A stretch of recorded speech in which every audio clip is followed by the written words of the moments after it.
Sometimes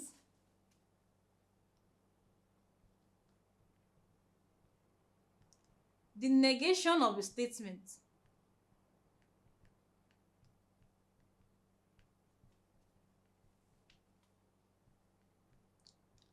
can be written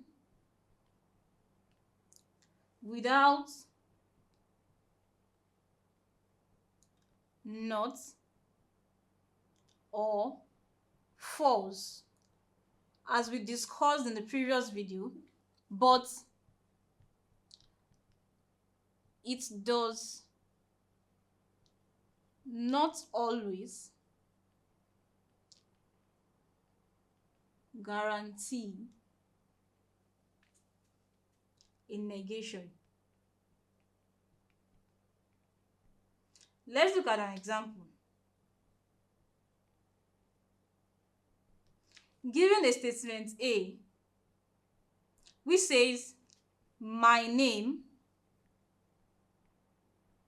starts with a consonant letter. Now, if I'm to give this negation of this statement, using not, I would say my name does not start with a consonant letter. If I'm to use false, I would say it is false that my name starts with a consonant letter. But here, we want to try giving the negation of the statement without using not or false. That means I'm going to say my name starts with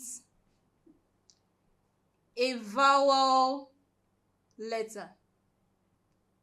Now, this is correct as a negation of this statement because there are only two variants of the letters of the alphabet. That is, it is either a consonant letter or it's a vowel letter.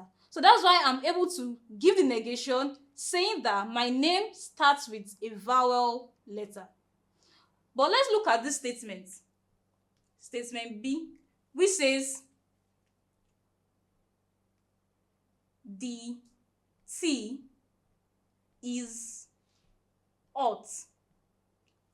Now, if this negation should say the T is cold, that would be wrong. Why? Because it can either be hot, warm, or cold.